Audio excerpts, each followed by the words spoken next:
Boa tarde a todos, muita paz, muita alegria no viver.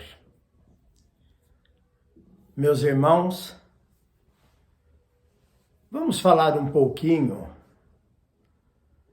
sobre a nossa vontade de nos comunicarmos com certos espíritos. E isto também irá de encontro ao que ocorria com o nosso irmão Chico Xavier e com outros médiuns que psicografam para atender pedidos de familiares. Portanto, estamos falando de evocação de espíritos. Como acontece isso?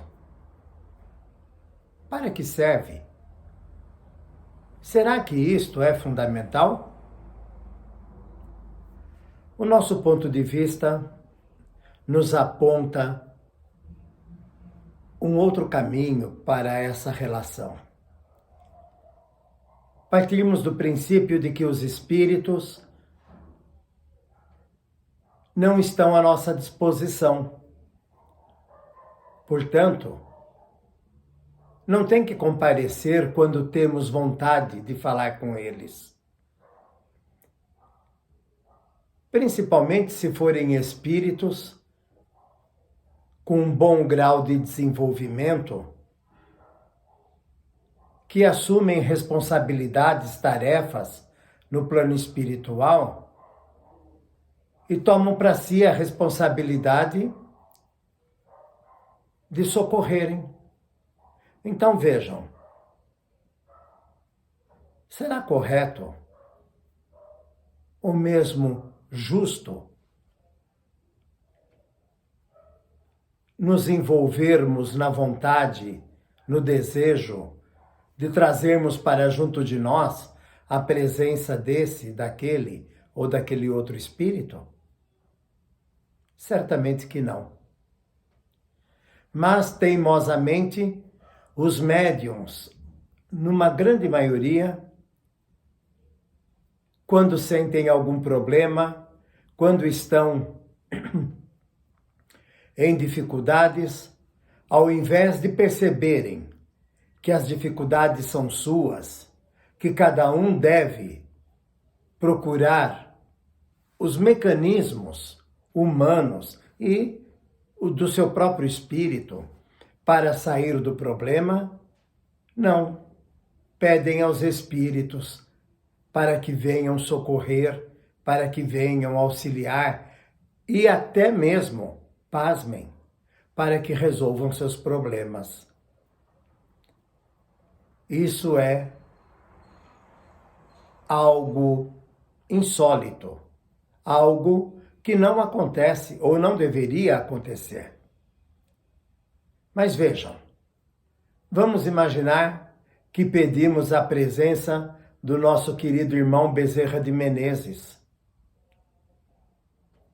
Sabemos perfeitamente do trabalho que esse irmão desenvolve no plano espiritual e no plano material, voltado principalmente para as questões das doenças físicas. Aí temos uma enxaqueca, temos um mal-estar, temos uma insatisfação que nos leva a termos uma gastrite, a termos refluxos, a ficarmos adoentados normalmente de maneira ligeira e ficamos pedindo a este, aquele ou aquele outro, ou ao Bezerra de Menezes, que nos socorra. Ora, meus irmãos, precisamos ter muito claro que nós também somos espíritos, que nós temos em nós a propriedade transformadora de uma alma em evolução, que é isso que somos. Mas vejam, vamos imaginar que uma casa espírita desenvolve o trabalho de receber mensagens de espíritos que estão vivendo no mundo espiritual, que desencarnaram e que os familiares estão angustiados, sofridos e desejam a todo custo receber uma mensagem daquele que não vive mais na matéria. Como é que esse espírito, numa imensidão espiritual, recebe o pensamento do médium que vai psicografar, dos parentes que exigem a sua presença, ficam numa expectativa angustiante, achando que hoje ou amanhã será o dia da comunicação. Isto ocorre, a presença do espírito acontece através das ondas mentais, como se fosse um fio de eletricidade. Vamos imaginar assim: eu seguro aqui na minha mão um fio com a ponta descascada, ligado a uma tomada na corrente elétrica. Um fio. Ou 2 fios, se preferirem. Na outra mão, um outro fio que vai até um ventilador. E precisamos unir esses 2 fios para que aquele ventilador se manifeste, mova-se, faça vento. Então precisamos juntar as 2 pontas dos fios, as 4 pontas dos fios e mantermos ligadas, mantermos unidas para que aquele aparelho funcione. Mas qualquer movimento que façamos interrompe o movimento. Pode acontecer também da tomada ou do plug no ventilador não estar acionado corretamente e o ventilador não vai funcionar.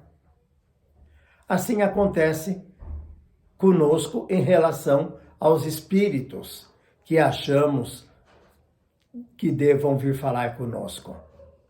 Este mesmo processo que eu acabei de narrar é o que Emmanuel e Chico Xavier colocavam em prática todas as semanas nos trabalhos das tais mensagens recebidas que tanto ajudaram a tantas pessoas.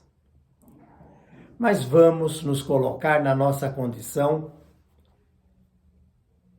de pedintes, sem acharmos que os espíritos estão à nossa disposição. Não estão. Os espíritos, por trabalharem em nome de Jesus, em nome de Deus, em nome do amor fraterno, sempre têm um bom olhar, uma boa vontade, um desejo de se aproximarem de nós e de nos auxiliarem. Agora me permitam uma expressão: eles não são nossos empregados. Eles não têm obrigação de atenderem aos nossos chamados, que muitas vezes refletem nada mais, nada menos que o nosso esgotamento, que a nossa falta de vontade de fazermos as coisas. Como que esses espíritos que atendem aos chamados se manifestam? Precisam de um canal, ou seja, de um médium, que consiga identificar o trabalho que será desenvolvido para que o espírito comunicante através dele projete seus pensamentos, projete suas energias e fale de acordo com o propósito. Ora, meus irmãos, é necessário termos uma cautela exageradamente cuidadosa, porque tanto quanto entre nós, encarnados, existe no plano espiritual um número grande de irmãos que se comprazem, que se deliciam, se fazendo passar por outros, brincando com a nossa boa-fé, zombando da nossa ingenuidade. Então, cuidado. Não se desesperem. Vivam as vossas vidas naturalmente. Peçam sim, para que os mentores espirituais, em nome de Jesus e de Deus, inspirem a cada um a resolverem suas próprias questões. Quando a questão é uma morte, sabemos que ela não existe. É apenas a separação temporária do espírito de um corpo físico. E assim é que acontece a tal da evocação. Evocar é lembrar, querer trazer para si. E é isso que tínhamos para falar hoje. Desejamos a todos muita serenidade, paz, muita luz e as eternas bênçãos do Cristo Jesus. Boa tarde.